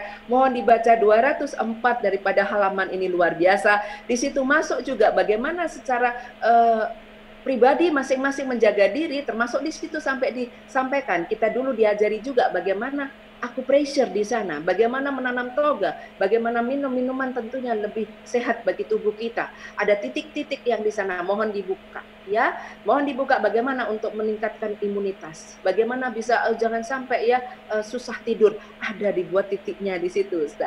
Mohon dibuka sendiri, saya tidak sempat untuk menyampaikan di sini karena waktu. Yang penting adalah bagaimana adaptasi kebiasaan baru, new normal bukan berarti sudah menjadi normal, tapi adaptasi kebiasaan baru, bagaimana kita wajib memakai masker, tentunya jaga jarak, sering cuci tangan pakai sabun, tentunya menyediakan hand sanitizer, jangan lupa makan dengan gizi yang seimbang, rajin berolahraga, tidak perlu kita kontak-kontak ya, hati-hati, say hello saja cukup ya. Kalau mau bayar pakai uang elektroniknya, kemudian tetap bagaimana kita setibanya di rumah, jangan langsung kemana-mana, tetap harus langsung mandi dulu. Kalau jalan, ini dia, jangan lupa sedia itu, ada tuh gambarnya, bawa perlengkapan makan sendiri, bawa hand sanitizer, bawa tisu basah, bawa sajadah bagi yang beragama muslim, sedia juga vitamin, adaptasi kebiasaan baru. Saya rasa ini saja, barangkali saya agak cepat karena mengingat waktu biar bisa sampai semuanya. Yang penting inilah yang bisa kita sampaikan dalam kesempatan ini. Salam sehat buat teman-teman sejawat semua dari Sabang sampai Merauke. Mohon maaf yang kurang. Silakan nanti kita bisa sharing bersama. Terima kasih banyak. Silakan kepada Dr. Junida, kami kembalikan kepada moderator. Terima kasih Dr. Retno yang sudah menyampaikan bagaimana new normal yang sebenar-benarnya dengan sangat jelas sekali. Ya, kita sudah mendapat semua bagaimana dimulai dari bagaimana sistem pelayanan kesehatan, kemudian kriteria sistem pelayanan kesehatan, dan juga sangat jelas sudah dijelaskan definisi operasional sesuai dengan revisi kelima. Mulai juga alur penemuan kasus sampai alur manajemen sudah jelas dijelaskan sejelas-jelasnya oleh Dr. Retno, kemudian sampai juga pelacakan, dan juga jangan lupa untuk tentunya tadi mencatat dan bagaimana keberlangsungan pelayanan kesehatan yang esensial di Vaskes, baik itu FKTP maupun FKRTN. Baik, para peserta sekalian, tadi sudah kedua narasumber kita menyampaikan materinya. Kita akan masuk kepada tanya jawab. Ini sudah beberapa, siap-siap kepada kedua narasumber. Ada sudah beberapa pertanyaan yang disampaikan. Kita mulai dari Dr. Balkis ya. Tadi ini cuma saya bacakan, mungkin Dr. Balkis nanti jawab. Ada pertanyaan pertama tadi ya. Ada karyawan tempat saya usia 60 tahun laki-laki tiba-tiba mengeluh kabur, diagnosa katarak. 5 tahun yang lalu didiagnosa perdarahan retina kiri, dianjurkan operasi tapi tidak dilakukan. Apa mungkin tiba-tiba mengalami kabur selain karena katarak, efek dari perdarahan retina 5 tahun yang lalu? Apa mungkin kasus perdarahan retina kiri 5 tahun lalu merambat ke mata kanan? Ini mungkin bisa sekalian nanti dijawab dengan pertanyaan ya Dr. Balkis, dengan ingin bertanya, katarak rentan pada lansia, apakah di usia muda juga beresiko untuk terkena katarak? Apa saja yang mendati faktor terkena katarak? Silakan Dr. Balkis. Iya, terima kasih Dr. Junida sebagai moderator. Saya jawab pertanyaan pertama dari Dr. Justina Nababan ya. Jadi di sini menanyakan pada usia 60 tahun sudah pernah didiagnosa katarak, akan tetapi juga disertai pendarahan retina. Ini yang saya tangkap seperti itu. Jadi tapi tidak dilakukan tindakan pada mata kirinya, mau operasi katarak maupun pendarahan pada retina. Jadi pendarahan pada retina pada pasien-pasien harus kita cari tahu penyebabnya. Bisa disebabkan karena ada penyakit penyerta seperti diabetes, terutama paling banyak didapatkan di rumah sakit kami, ataupun hipertensi, ataupun ada karena penyebab yang lainnya. Jadi harus kita cari tahu penyebabnya dulu, apakah dia memang ada penyakit seperti yang saya sebutkan tadi yang sangat berpotensi untuk mengenai mata sebelahnya yang saat mungkin waktu itu masih sehat. Jadi Dr. Justina, jika ada keluarganya seperti itu atau teman sejawatnya, mohon segera datang berobat karena tidak menutup kemungkinan kalau memang di situ betul ada diabetes atau hipertensi atau sakit yang lainnya, mata sebelahnya bisa kena. Dan kalau untuk operasi katarak sendiri, bahaya atau tidak hilangnya jika tidak dilakukan pastinya akan membuat penglihatan daripada si pasien akan makin menurun dikala kataraknya makin menebal. Jadi sebaiknya segera dilakukan tindakan. Memang dikala katarak di situ disertai dengan pendarahan retina di bagian belakang, kemungkinan untuk penglihatan bisa maksimal akanlah sangat kecil, tergantung dari pendarahan retina itu separah apa. Jadi saya anjurkan jika memang ada waktu mau disampaikan kepada teman sejawat Dr. Justina untuk segera datang berobat ke dokter mata setempat. Itu yang pertama. Terus kemudian ada lagi pertanyaan kedua, saya lanjutkan ya Dr. Junida. Ya, silakan Dok. Iya, dari Anonymous Attendee menanyakan tentang penggunaan pengenceran betadine, berapa persen bisa diberikan. Jadi kami di sini untuk sebelum dilakukan tindakan operasi maupun di outpatient department atau di poli, kami menggunakan betadine yang diencerkan sampai 10 kali. Jadi kalau mungkin diambil 1 cc, diencerkan sampai 10 cc. Jadi di situ tidak terlalu iritatif masuk ke dalam mata. Karena povidone iodine sendiri sangat efektif meskipun di situ untuk bukan cuma COVID-19 tapi untuk pasien-pasien dengan kasus infeksi oleh karena bakteri sangatlah efektif. Jadi nanti mungkin bisa dipraktekkan di tempat sejawat kalau seandainya mungkin di puskesmas atau di tempat praktek mau membersihkan striker pada pasien bisa menggunakan betadine yang diencerkan. Itu untuk pertanyaan kedua. Dan untuk pertanyaan ketiga kepada Dr. Anggun Permata, katarak rentan pada lansia, benar.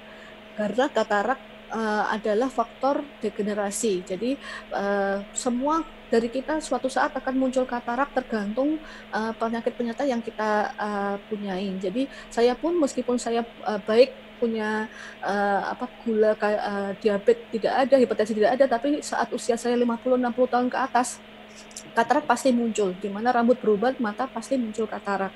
Akan tetapi kalau usia muda terkena katarak bagaimana dok? Apakah bisa? Iya, bisa. Saya sendiri sebagai pediatrik oftalmologi di Rumah Sakit Mata SMEC menemukan beberapa pasien kasus katarak pada anak-anak yang biasa disebut secara medis dengan katarak kongenital. Jadi katarak kongenital adalah kasus katarak yang kita temukan pada adik bayi yang saat lahir sudah ditemukan adanya kekeruhan pada lensa. Dan itu disebabkan karena tokso atau rubella pada si ibu saat kehamilan. Jadi kalau untuk usia muda terkena katarak bisa. Itu yang pertama. Yang kedua bisa karena trauma, terbentur, tersengat listrik, setrum, itu juga bisa muncul katarak. Terpukul, itu bisa muncul katarak. Atau sama seperti yang disebutkan tadi yang Dr. Justina Nababan menanyakan, katarak pada usia muda disertai dengan sakit diabetes, di mana diabetesnya sudah didapatkan, jadi diabetes usia muda, di situ munculnya katarak akan lebih cepat. Seperti itu Dr. Junida, jawaban dari saya. Sepertinya cuma 3 pertanyaan dari saya yang saya baca di sini dokter, sisanya dengan Dr. Retno ini. Mungkin silakan saya kembalikan ke Dr. Junida sebagai moderator. Baik, terima kasih Dr. Balkis yang sudah menjelaskan. Sementara mungkin kita beralih ke Dr. Retno dulu. Ada beberapa pertanyaan nih Dr. Retno dari Dr. Andreas, dari Dr. Rizky, kemudian dari Dr. Andreas Surya Anugrah, kemudian juga dari Dr. Alfonso, kemudian Dr. Justina. Silakan Dr. Retno dijawab satu persatu pertanyaannya. Untuk mempersingkat waktu, Dr. Retno belum unmute ya? Sudah unmute. Ya. Oke, silakan. Kali ada dari Dr. Rizky Fajrin. Iya betul, itu yang terbaru kita punya adalah kalau dia walaupun terkonfirmasi positif nih, tapi dia nggak ada gejala, kalau dia 14 hari, dia tidak ada apa-apa, sudah dinyatakan dia oke dok, sembuh. Karena saya sering kali itu dok, ya anak buah saya di rumah sakit juga ada yang terkonfirmasi positif. Tapi saya cek semuanya, kita mengkarantina 14 hari dan itu sudah nggak apa-apa. Kemudian yang kedua saya senang sekali ada Dr. Andreas Surya Anugrah, spesialis mata. Rupanya beliau ini sama-sama dengan saya dulu di Juwata Laut. Senang sekali nih ketemu sama orang Kalimantan Timur, sama dengan Dr. Darmayanti ini juga orang Kalimantan Timur loh, yang Direktur Rumah Sakit Khusus Mata SMEC ya, tapi kami berada di jauh di Juwata Laut. Terima kasih dokter, memang betul dokter, gimana sih ya kalau dan Dr. Andreas menyampaikan kalau di daerahnya itu public health ya, di watak orang setempat, bagaimana pendekatan terbaik. Betul dok. Jadi sekarang ini kalau di kami nih ya, di Medan ini memang ada saya masuk juga di gugus kecamatan. Mereka ini masuk berbagai sektor di situ, termasuk di situ kan memang ada baik dari kesehatannya, dari keplingnya, dari sosial dan polisian dan lain sebagainya. Nah, kita masuknya di sana. Ada orang-orang yang susah gitu ya. Kalau yang susah memang harus ada ya regulator kita, memang harus ada orang-orang yang kita yakini bahwa mereka bisa untuk mengatur kedisiplinan. Nah, ini yang juga kita walaupun tidak dalam bentuk kekerasan tapi tegas gitu.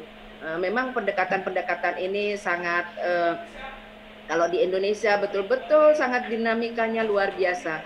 Ada yang satu daerah ini kalau dibilang semua nurut. Ada yang ya kalau dibilangnya bandel juga banyak. Jadi bagaimana kita membuat, tentu harus ada regulasi-regulasi, pendekatan apapun yang kita berikan harus ada regulasi yang jelas, jangan satu boleh, satu tidak, satu iya, satu tidak. Itu yang barangkali mudah-mudahan dengan pendekatan yang terbaik, yang berwatak keras seperti yang tadi Dr. Andreas juga sudah sampaikan, bisa kita gandeng. Karena kalau dia melihat bahwa artinya kalau dia memang sakit kemudian akan mendapatkan dampak yang luar biasa terkenanya, itu juga sampai di viral ya. Ini menjadikan pembelajaran buat kita semua. Mudah-mudahan ya dokter, public health luar biasa dan kita kesehatan masyarakat ini memang berperan besar di sana. Terima kasih Dr. Andreas Surya Anugrah, spesialis mata.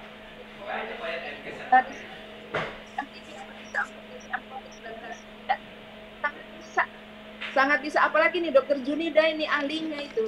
Dr. Junida ini selain ketua PKFI, dia juga yang ngurusin TB nih. Nah ini bisa dilakukan, memang dia jauh lebih cepat. Cuman ada kekurangannya, cartridge-nya sedikit. Nanti beliau nambahkan ya. Kemudian saat ini sedang merawat pasien terkonfirmasi bisa membaca aktivitas turut. Suaranya Dr. Retno hilang-hilang. Oh, suara hilang. Iya. Iya. Iya. Oke, sudah jelas Dr. Retno. Tolong yang Pak Alfonso saya dibacakan, ini saya. Ya, saat ini kami sedang merawat pasien COVID-19 terkonfirmasi dengan gejala sedang dan komorbid. Sebelumnya pasien sempat dirawat 2 hari di rumah sakit lain, di ruangan biasa, dan ditunggui oleh istri.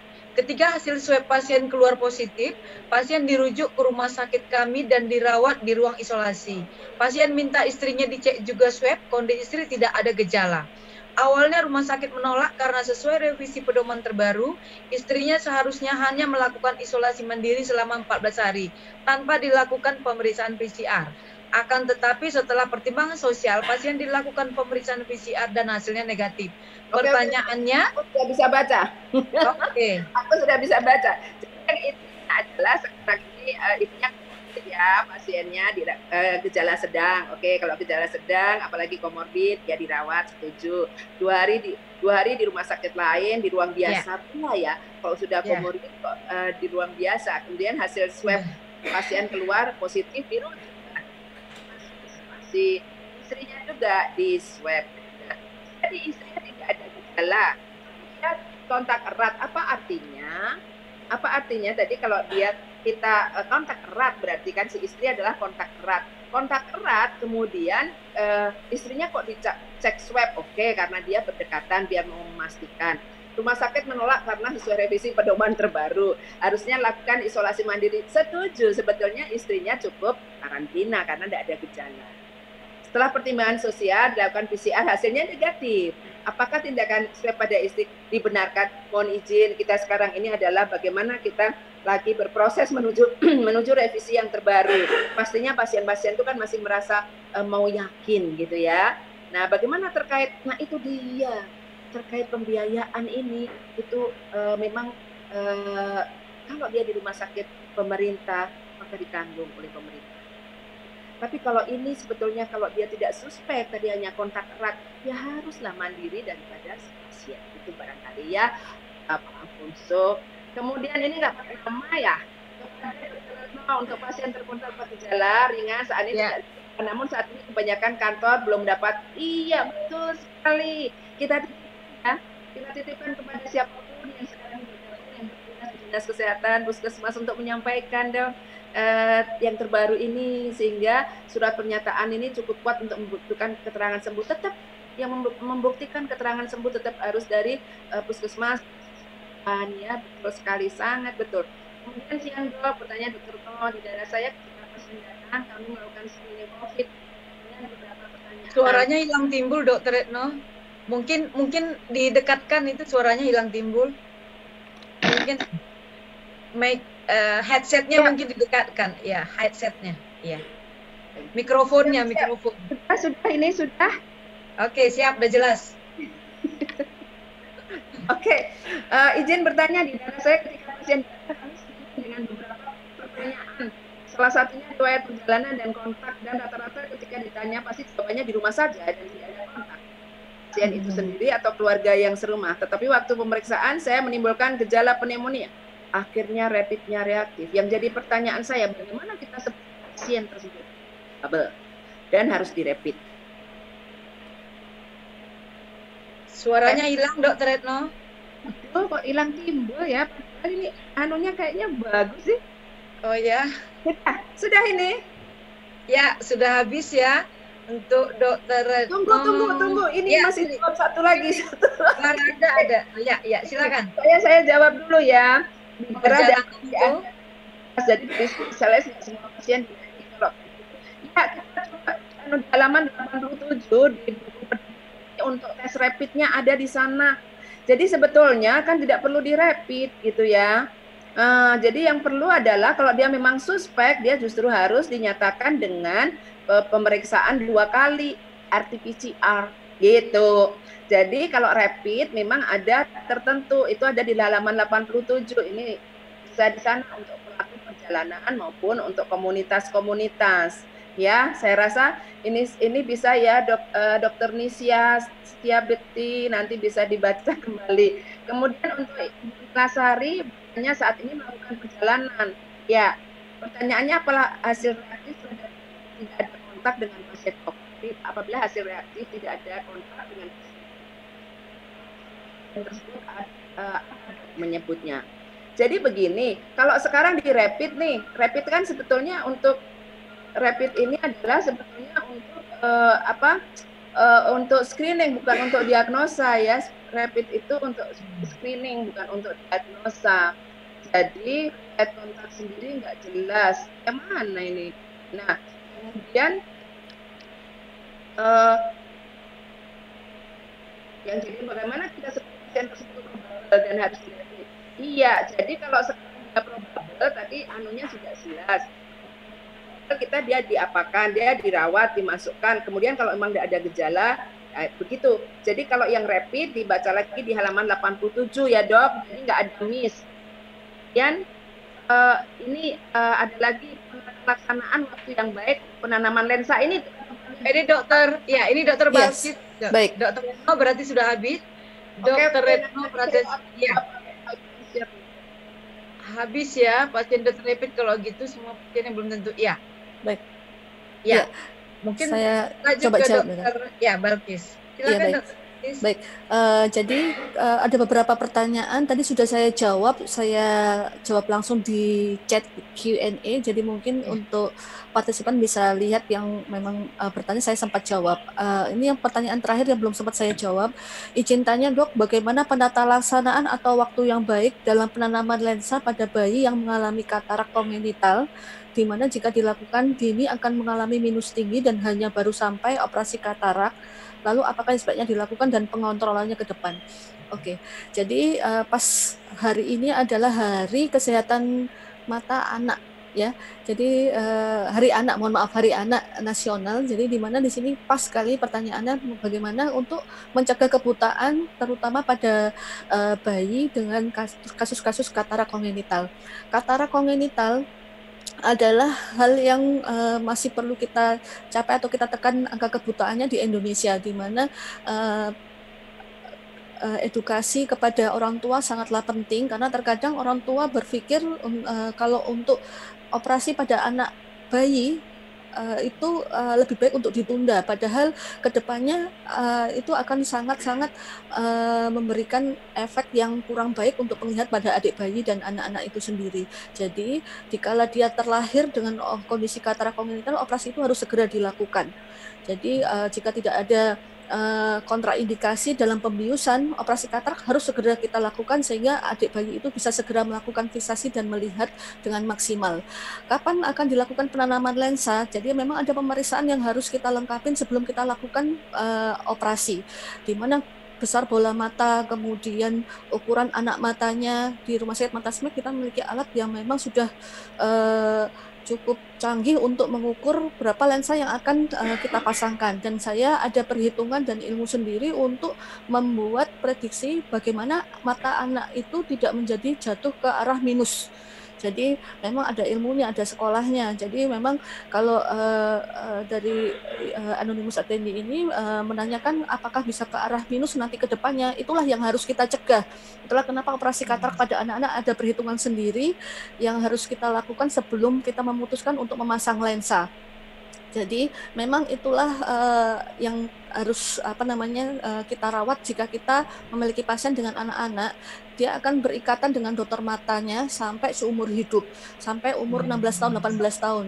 Karena tidak menutup kemungkinan mata malas atau lazy eyes yang biasa kita dapatkan pada anak-anak dengan kondisi katarak, di mana kalau kita biarkan saja setelah dioperasi lepas, nggak kontrol lagi, terkadang di mana dia memang sebetulnya membutuhkan koreksi, akan sia-sia tindakan kita seperti itu.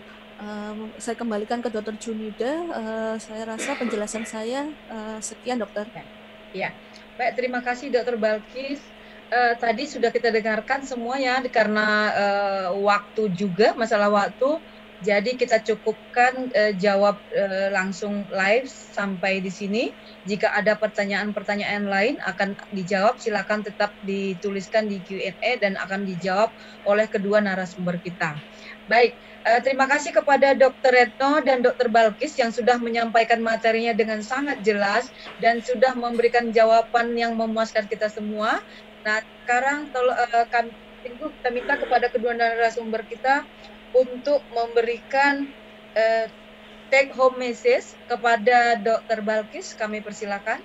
Baik, terima kasih Dr. Junida. Jadi take home message atau pick and pull yang bisa kita ambil pada kesempatan webinar kali ini adalah, meskipun saat ini COVID-19 belum ditemukan pengobatannya, akan tetapi sebagai tenaga kesehatan kita wajib, menurut saya ya, wajib memberikan pelayanan dan memberikan pengobatan yang baik kepada pasien agar mereka tidak terbengkalai. Terutama pada kasus-kasus mata sendiri, saya sendiri akan melakukan tindakan operasi, tindakan pengobatan, tindakan pelayanan, pemeriksaan seoptimal mungkin.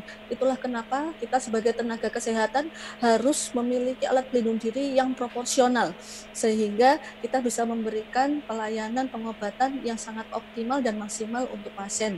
Seperti saya telah jelaskan di awal tadi, yang pertama adalah pastinya menggunakan masker N95, kemudian menggunakan goggles, kemudian menggunakan gloves dan juga gown. Sekian kalau dari saya, Dr. Junida. Jadi intinya APD harus yang proporsional, baik di poli maupun di ruang operasi. Terima kasih. Ya, terima kasih Dr. Balkis.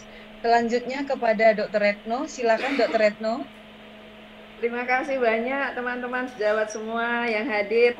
Kita hanya mengingatkan bagaimana memutus mata rantai penularan dengan 4T. Tracing, bagaimana kita pelacakan kasus, dengan pengkajian, tentunya pengujian spesimen, treating dengan perawatan, di situ ada isolasi mandiri dan tearing, bagaimana melaksanakan komunikasi, informasi, dan edukasi. Terima kasih teman sejawat semua, salam sehat buat kita. Terima kasih kepada kedua narasumber kita yang sudah memberikan begitu banyak ilmu kepada kita pada hari ini yang bisa kita bawa pulang. Alhamdulillah, semoga itu bermanfaat bagi kita semua. Baik, selanjutnya kita akan masuk kepada pembahasan yang akan disampaikan oleh Dr. Yulia.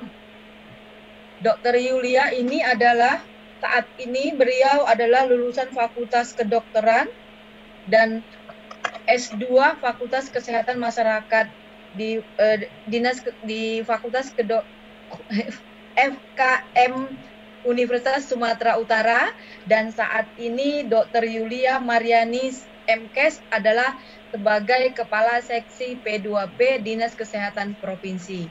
Kepada Dr. Yulia, kami persilahkan. Dr. Yulia. Ya, baik. Terima kasih, Dr. Junida. Sudah terdengar suara saya? Jelas. Jelas sekali ya. Terima Jelas kasih. dan suaranya juga jelas. Jelas, baik. Ya, Assalamualaikum warahmatullahi wabarakatuh. Ya. Waalaikumsalam warahmatullahi Ya, wabarakatuh. selamat siang, salam sejahtera bagi kita semua. Terutama sekali yang saya hormati ya, tadi para narasumber yang sudah memberikan beberapa materinya. Dr. Balkis Desi, spesialis mata, dan Dr. Retno Sari Dewi ya, yang sudah memberikan banyak sekali tentang masukan-masukan kepada kita juga terkait tentang penanganan COVID-19 ini. Di sini ya, mungkin waktu saya juga tidak banyak, saya diberikan waktu hanya 10 menit ya. Tapi pun dari materi yang disampaikan dari kedua narasumber kita tadi cukup membuat kita paham ya. Kita paham bahwa masalah pandemi untuk COVID-19 ini belum selesai. Tapi pun kita ingin untuk sesegera mungkin, karena masyarakat juga tidak mau hal ini berlanjut sedemikian rupanya. Tadi penyampaian dari Dr. Balkis Desi ya, cukup memberikan pengetahuan, terutama saya sendiri ya, terkait tentang bagaimana penanganan untuk masalah pandemi COVID ini untuk kesehatan mata. Nah, jadi baru tahu juga saya ya, ternyata penularannya bisa dari tanda-tanda awalnya itu dari air mata ya. Nah, selama ini kan kita tahu bahwa penularan virusnya itu dari udara seperti itu ya, kontak erat dengan pasien. Tapi ternyata ini pengetahuan baru juga bagi saya dan juga para peserta ya, teman-teman sejawat yang mengikuti virtual kita hari ini. Untuk pembahasan saya mungkin Dr. Retno sudah panjang lebar ya. Saya tadi melihat wah, dengan begitu banyak revisi 05 ya, itu saya mengikuti sekali dari revisi 01, 02 sampai sekarang 05. Ternyata kenapa ada revisi-revisi seperti itu? Karena kita melihat perkembangan dari virus yang berkembang. Jadi belum kita bisa pastikan, pasti mungkin bisa saja ada lagi revisi-revisi berikutnya ya, yang mungkin kita harapkan pemerintah terutama sekali dari Kementerian Kesehatan yang masalah penanggulangan masalah COVID ini bisa segera mungkin mencari istilahnya itu memang benar-benar udah pas dengan peraturan-peraturan yang akan dibuat nanti. Nah, untuk sekarang ini memang kalau kita lihat undang-undang yang berlaku tentang wabah penyakit ya, itu dari tahun 84 ya, menyatakan bahwa wabah penyakit menular ini harus sesegera mungkin kita dapatkan penanganan. Dan juga tentang penularan penyakit ya, jenis penyakit menular tertentu, dari kementerian juga mengeluarkan surat edaran itu pada tahun 2010 sampai akhirnya pedoman pencegahan pengendalian corona ini yang kita dapati revisi kelima ini di tanggal 13 baru ya, 13 Juli tahun 2020 ini, dan juga tentang percepatan penanganan COVID sendiri. Hari ini juga ya, mungkin saya bisa infokan bahwa di gugus tugas percepatan penanggulangan COVID sedang melakukan rapat evaluasi dan bagaimana nantinya, terutama kali kita di Sumatera Utara ya, khususnya karena ini seluruh Indonesia ya, khususnya di Sumatera Utara kita inginkan percepatan dari penanggulangan COVID ini bisa sesegera mungkin. Sampai akhirnya ya, dari gubernur sendiri ingin langsung terlibat ya dalam permasalahan ini sehingga semuanya bisa teratasi dengan baik. Saya setuju sekali dengan pendapat dari Dr. Retno bahwa pernyataan new normal itu ya, banyak masyarakat belum paham new normal itu apa sih sebenarnya ya.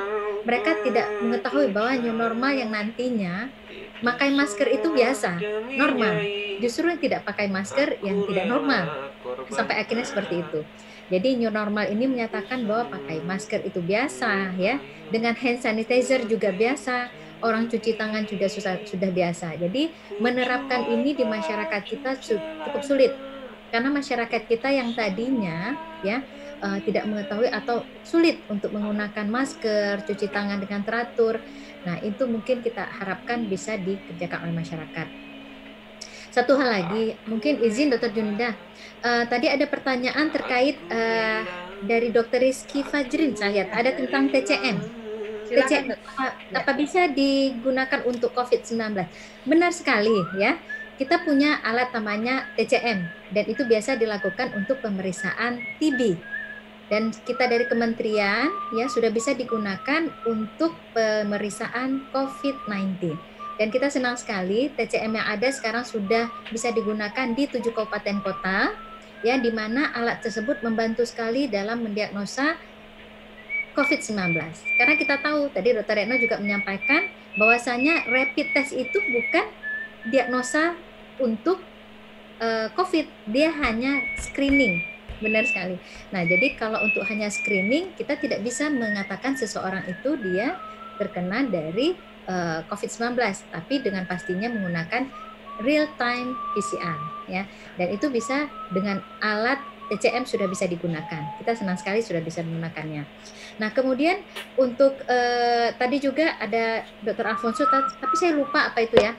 Nah, mungkin saya bisa membantu juga dalam hal ini karena kita melakukan PE, penyelidikan epidemiologi ya, yang selama ini revisi kelima ini belum semuanya sosialisasi ya, yang menyatakan dengan revisi 5 ini. Nah, tapi dengan pernyataan seperti ini kita harapkan revisi 5 bisa berjalan dengan waktu yang ada. Nah, mungkin dari itu saja bisa saya sampaikan ya. Memang banyak sekali mungkin beberapa pertanyaan yang mungkin akan muncul kembali ya, karena kita pastikan keterbatasan waktu inilah kita tidak mungkinkan lagi. Mungkin itu saja dari saya kembalikan kepada moderator Dr. Junida. Ya, terima kasih Dr. Yulia yang sudah menyampaikan pembahasan terhadap kedua narasumber kita tadi, mengatakan bahwa kenapa harus ada revisi 1 sampai 5, tentu ada penyebabnya, dan new normal bukan berarti hidup normal.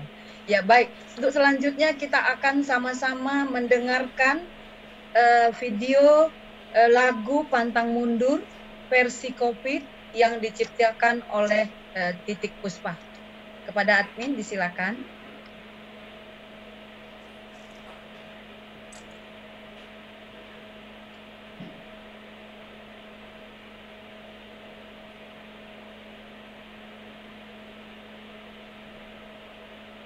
Ya, sambil menunggu, silakan teman-teman yang belum mengisi absen, ya, oke, siap.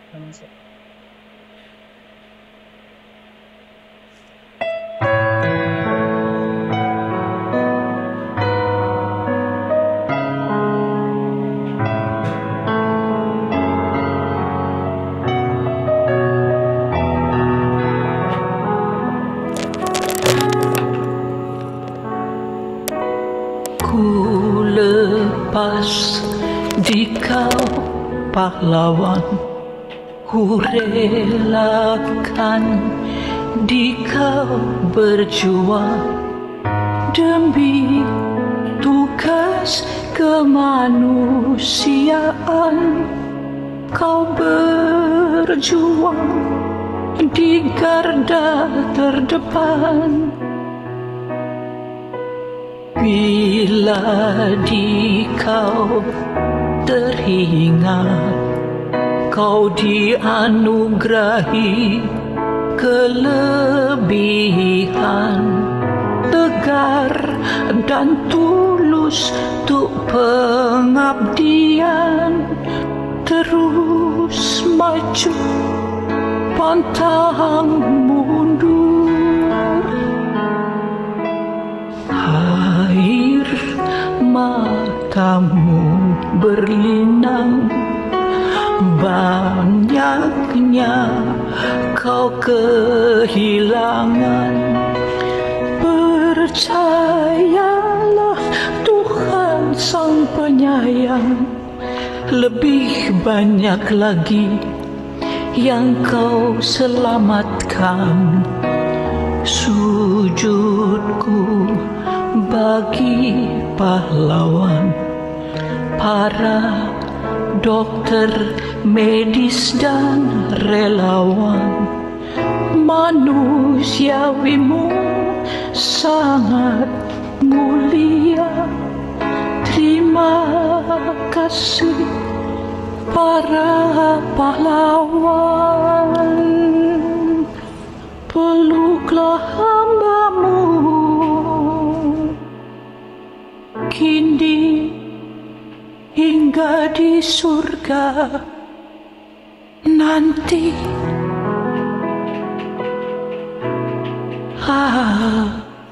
Amin.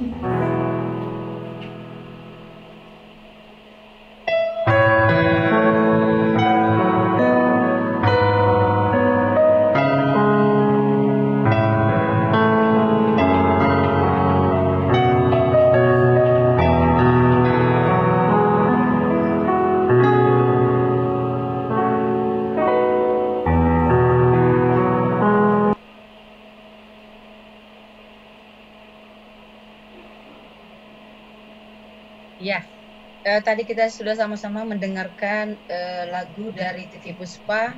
Berterima kasih, kita terima kasih atas partisipasinya untuk perjuangan dari teman-teman kita semua. Kita doakan kepada pahlawan kita yang demi kemanusiaan di garda terdepan. Ya, kita saat ini tentunya juga bisa berjuang bersama dengan berpartisipasi untuk menyebarkan protokol new normal kepada seluruh lapisan masyarakat. Ya, baik, selanjutnya kita sudah sampai di ujung acara. Kita akan mendengarkan terima kasih kepada peserta yang masih setia mengikuti acara sampai akhir. Maka untuk selanjutnya sebagai penutup kita akan mendengarkan kata penutup dari Direktur Rumah Sakit Khusus Mata SMEK Medan oleh Dr. Darmayanti MKes. Kepada Dr. Darmayanti MKes kami persilakan. Baik, terima kasih Dr. Junida. Apakah suara saya bisa terdengar? Jelas, Dokter, jelas. Ya, baik. Assalamualaikum warahmatullahi wabarakatuh. Pertama sekali, mari kita panjatkan puji dan syukur kita kepada Allah Subhanahu wa Ta'ala atas segala limpahan, taufik dan hidayahnya, sehingga kita masih diberi kesempatan untuk bisa mengikuti seminar online pada masa pandemi COVID-19 ini. Masih terharu kita mendengarkan lagu dari Puspa tadi. Tetap kita bersyukur. Alhamdulillah juga kita telah selesai acara seminar online yang membahas tentang kesehatan mata dalam masa tanggap pandemi COVID-19 dan sosialisasi revisi 05 penjelasan dan pencegahan dan pengendalian COVID-19. Kami menyampaikan penghargaan dan ucapan terima kasih kepada TS, para dokter, peserta seminar online ini yang telah mengikuti dari awal hingga akhir, dan juga mengucapkan terima kasih kepada segenap unsur yang telah berperan dalam penyelenggaraan acara ini. Ucapan terima kasih juga akan kami sampaikan kepada Ketua ID Wilayah Sumatera Utara yang mungkin tadi Dr. Edi Ardiansyah SPOG Konsultan yang telah memberikan atas sambutan pada awal acara ini. Ucapan terima kasih juga kami sampaikan kepada para pembicara Dr. Retna Sari Dewi MKes dan Dr. Bagus Desi STM Konsultan. Juga terima kasih kepada pembahas Dr. Lydia Mariani MKes dari Dinas Kesehatan Provinsi Sumatera Utara. Kepada Dr.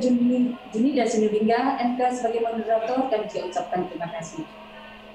Semoga dengan terselenggaranya acara seminar online ini kita dapat mengambil manfaat dan mengaplikasikan dalam melayani pasien mata di masa tanggap pandemi COVID-19 ini. Dan juga kita dapat lebih memahami protokol terbaru dan pencegahan COVID-19 ini. Demikianlah yang bisa dapat kami sampaikan. Semoga kita semua selalu dalam lindungan Allah Subhanahu wa Ta'ala, Tuhan yang Maha Kuasa. Semoga kita selalu sehat-sehat, semua kita terhindar dari wabah COVID-19 ini. Amin. Baik, saya tutup dengan wabillahi taufik wal hidayah. Assalamualaikum warahmatullahi wabarakatuh. Salam sehat. Waalaikumsalam warahmatullahi wabarakatuh. Terima kasih kepada Dr. Darmayanti yang sudah menyampaikan kata penutup untuk kita semua.